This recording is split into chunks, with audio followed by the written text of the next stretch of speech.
Check करती कि रात उसकी बेटी कितने बजे घर आई थी। अलीशा अपनी माँ की इस हरकत से बहुत ज्यादा परेशान थी और शदीद गुस्से में भी थी और उसने अपनी माँ से झगड़ना भी शुरू कर दिया। तुम अपनी बेटी पर शक कर रही हो, ये अच्छा नहीं है। लेकिन अलीशा की माँ ने वह कैमरा लगाए रखा और रोजाना की बुनियाद पर यही चेक कर रही थी कि उसकी बेटी रात को किस वक्त घर लौटती है। एक रोज ज़ैनब अचानक गायब हो गई। माँ को उसी बात का डर था और वही हुआ। अलीशा की माँ अब कई दिन तक उसका इंतजार करती रही। ना अलीशा को घर वापस आना था और ना ही वह आई। अलीशा की माँ की हालत अब खराब होने लगी थी और उसने बदनामी के डर से किसी से भी इस बात का जिक्र ना किया कि मेरी बेटी घर से भाग गई है। उस दिन अलीशा की माँ अपने घर के दरवाजे पर खड़ी थी। अपनी बेटी की राह देखते देखते अचानक बेहोश होकर गिर पड़ी। मोहल्ले वालों ने अलीशा की वालिदा को उठाया और हॉस्पिटल में एडमिट कर दिया।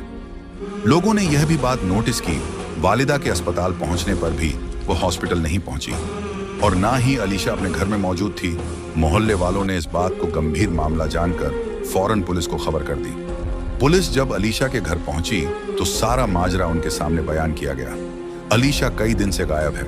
उसकी मां अस्पताल में पड़ी है जो कि कोमा की हालत में है। पुलिस ने कार्रवाई करते हुए घर की तलाशी ली और उसी घर की तलाशी के दौरान दरवाजे पर लगा हुआ कैमरा भी देखा और उसकी सारी रिकॉर्डिंग भी देखी और उस कैमरे की सारी वीडियो रिकॉर्डिंग अपनी मोबाइल में ले ली। तो उस कैमरे की वीडियो का बतौर जायजा लिया गया, लेकिन कुछ नहीं पता चला। जब पुलिस की टीम जंगल की तरफ गई तो अलीशा को झाड़ियों में बेहोश पाया गया। पुलिस की टीम ने जल्दी से उसे हॉस्पिटल ले गई, लेकिन वह कुछ ही देर में तड़प तड़प के इस दुनिया से रुखसत हो गई, क्योंकि डॉक्टर ने बताया कि इसके साथ 3 दिनों से जंगली जानवर उसके जिस्म को नोच रहे थे और जानवरों ने इसका बहुत बुरा हाल कर दिया, जिसके कारण इसकी हालत मौत से भी बदतर हो गई थी। और उसकी माँ अभी भी कोमे में थी, वह बेहोश थी। उसकी माँ को पता भी नहीं था कि उसकी नाफरमान औलाद इस दुनिया से रुखसत हो चुकी है। अब मोहल्ले वालों ने अलीशा के कफन दफन का बंदोबस्त करना था, क्योंकि अलीशा की मैयत बिल्कुल लावारिस पड़ी हुई थी। उसका बाप नहीं था और उसकी माँ बेहोश थी। तो अब अहले मोहल्ला की यह जिम्मेदारी बनती थी कि वह उसके कफन दफन का इंतजाम करे। मोहल्ले की औरतों ने लाइशा को गुस्ल दिया तो उसी वक्त गुस्ल देते ही अलीशा के जिस्म से अजीब बदबू उठने लगी। गुस्ल देने वाली औरतें तौबा तौबा करते हुए गुस्ल दे रही थी। जब वहां से बाहर निकली और बाहर खड़े मर्दों से कहा, मैयत में से इतनी बदबू आ रही है, आप लोग ऐसा करो, बगैर गुस्ल के ही इसको दफन कर दो, क्योंकि कोई भी इंसान इस बदबू में खड़ा नहीं हो सकता। मोहल्ले के मर्दों ने उन औरतों को समझाया, यह सब आपका काम है, वो जैसी भी थी तुम लोगों का फर्ज बनता है उसे गुस्ल दो। वह मुसलमान लड़की थी, बेशक वह नाफरमान थी अपने वालिदैन की। उसने अपनी जिंदगी में बहुत गुनाह किए थे, लेकिन हम यह गुनाह नहीं कर सकते बगैर गुस्ल के उसे दफना दें। आप लोग थोड़ी सी हिम्मत करें, मुंह पर कपड़ा रखकर उसको गुस्ल दें। हमें अपना फरीजा सही तरीके से अंजाम देना है। उसकी मैयत लावारिस है और हम एक मुसलमान हैं। हमारा फर्ज बनता है हम उसके कफन दफन का इंतजाम करें। अगर हम उसको बगैर गुस्ल के दफना देंगे तो कयामत के दिन अल्लाह ताला हमसे भी सवाल करेगा। मोहल्ले के मर्दों ने उन खवातीन को खुदा का खौफ दिलाया तो उन खवातीन को एहसास हुआ और उन्होंने मुंह पर कपड़ा डालकर अलीशा को गुस्ल दिया। औरतों का काम तो यहीं पर मुकम्मल हो गया। अब मर्दों की बारी थी।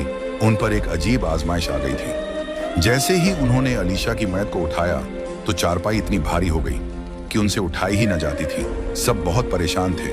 अचानक से बारिश शुरू हो गई। दोपहर का वक्त था और सब लोग बारिश के थमने का इंतजार कर रहे थे ताकि उसको सही तरीके से दफना सके। दोपहर से रात हो गई। बारिश अब तूफानी बारिश में तब्दील हो चुकी थी और बाहर का मौसम ऐसा था कि कोई भी इंसान इस मौसम में बाहर निकलकर अलीशा की तदफीन नहीं कर सकता था। लोग परेशान थे। 2 दिन मुसलसल बारिश होती रही और इतनी ज्यादा बारिश हुई मुमकिन ही नहीं था कि कोई बाहर निकले। मजबूरन सबने यह फैसला किया इमाम साहब से बात की जाए।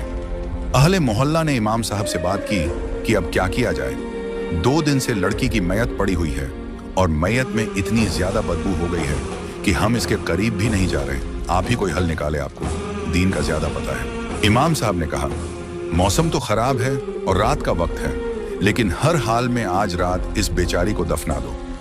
मोहल्ला वालों ने क्षत्रियां करके उसकी मैयत को उठाया। बहुत मुश्किल से उसकी मैयत उठी। जैसे ही कब्रिस्तान पहुंचे तो बारिश तेज बरस रही थी और जो अलीशा की कब्र थी पूरी की पूरी पानी से भर चुकी थी।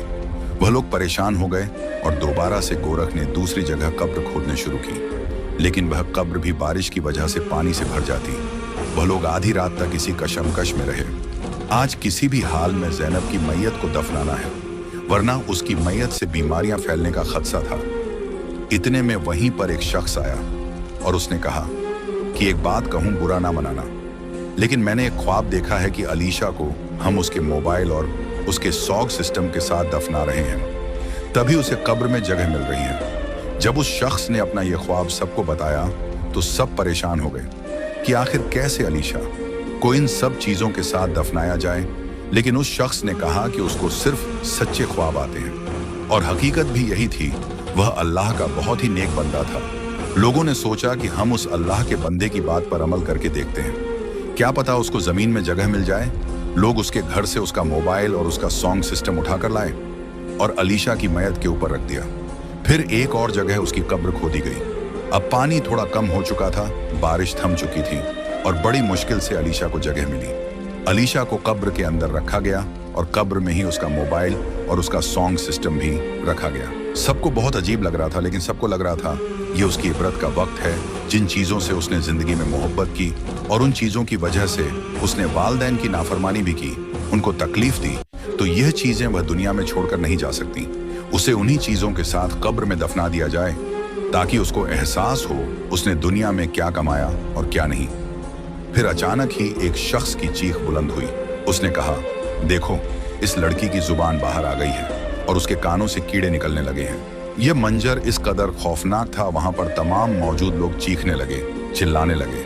उन्होंने कहा, इसको तो मट्टी डालने से पहले ही इस पर अजाब नाजिल हो चुका है। जल्दी करके इस पर मट्टी डाल दो और यहाँ से भाग चलो। ऐसा ना हो कि इसका अजाब हम सबको लपेट में ले ले। अहले मोहल्ला ने उसकी कब्र पर मट्टी डाल दी और फौरन से वहां से भाग निकले। औरतें तौबा इस्तगफार पढ़ने लगी। इमाम साहब से जब इस बात का जिक्र किया तो इमाम साहब ने अलीशा की मगफिरत के लिए कुरान खानी रखवाया और सब ने 3 दिन तक अलीशा की मगफिरत के लिए दुआ की। इतने में उसकी माँ को होश आया तो उसने सारी हकीकत बता दी। उसकी माँ रोने लगी और सब ने उसकी माँ से कहा, तुम अपनी बेटी को माफ़ कर दो तो अल्लाह भी उसे माफ़ कर देगा, वह बहुत अजाब में है। अलीशा की माँ बहुत रोने लगी और उसने अल्लाह के हुजूर सजदे करके अल्लाह से अपनी बेटी के लिए मगफिरत तलब की और कहने लगी, ए अल्लाह रब्बुल इज़्ज़त, वह मेरी नाफरमान बेटी थी। ए पाक परवरदिगार, तू उसकी मगफिरत फरमा, क्योंकि मुझ में ही तो कमी थी। मेरे से उसकी तरबियत करने में कमी ही हो गई थी। मैंने उसको इतना लाड प्यार दिया और उसकी यह जिंदगी मेरे लाड प्यार का नतीजा ही थी, जो बुरी गुजरी। जब उसकी माँ ने उसको माफ़ कर दिया तो फिर इमाम साहब ने कहा, तुम लोग अलीशा की कब्र खुदाई करो और वह सॉन्ग सिस्टम और मोबाइल वहाँ से निकाल दो। ये सही तरीका नहीं है, इस तरह मैयत को नहीं दफनाना चाहिए था। तुम लोगों को पहले मुझसे यह बात पूछ लेनी चाहिए थी। इमाम साहब के कहने पर मोहल्ला वाले ने दोबारा कब्रिस्तान गए। अब धूप निकल चुकी थी और कब्रिस्तान की ज़मीन खुश्क थी।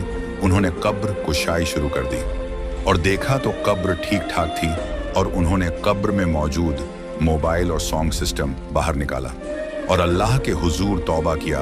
कब्र में अलीशा के साथ उन लोगों को यह सब चीज़ें नहीं दफनाने चाहिए थी।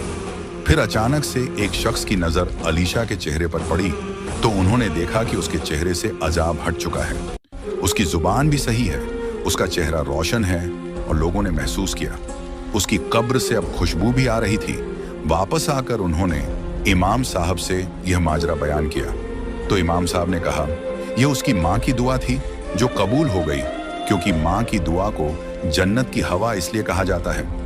जब वह औलाद को लग जाए तो जन्नत की हवा की तरह ही लगती है और अलीशा को उसकी माँ की दुआ लग चुकी थी। अहले मोहल्ला ने फिर से कुरान ख्वानी की और अलीशा की मगफिरत के लिए दुआ की और सब ने अल्लाह से माफ़ी मांगी कि उन्हें कब्र में मोबाइल और सॉन्ग सिस्टम नहीं डालना चाहिए था। अहले मोहल्ला को एहसास हो गया था कि उन्होंने यह काम करके बहुत बड़ा गुनाह कर दिया, कब्र की और मैयत की बेहुरमती की, इसलिए उन्होंने अल्लाह से माफ़ी मांगी। कुछ दिन बाद अलीशा की माँ को एक ख्वाब आया जिसमें अलीशा बहुत खुश थी और अपनी माँ से कह रही थी, माँ, मैंने तुम्हारी और अब्बा की सारी ज़िंदगी नाफरमानी की, तुम लोगों को बहुत तकलीफ दी, जिसकी मुझे बहुत बड़ी सज़ा मिल रही है। लेकिन जैसे ही तुमने मेरे लिए दुआ शुरू की तो अल्लाह ने मुझसे अजाब हटा दिया। बेशक वालिदैन का दर्जा बहुत बुलंद है। काश मैं आप लोगों की नाफरमानी ना करती और आप लोगों की फरमाबरदार होती तो यह जो अजाब मुझे मिला था वह भी ना मिलता। लेकिन माँ, ये तुम्हारी दुआ है, तुम्हारी दुआ ने ही मुझे इस अजाब से बचाया।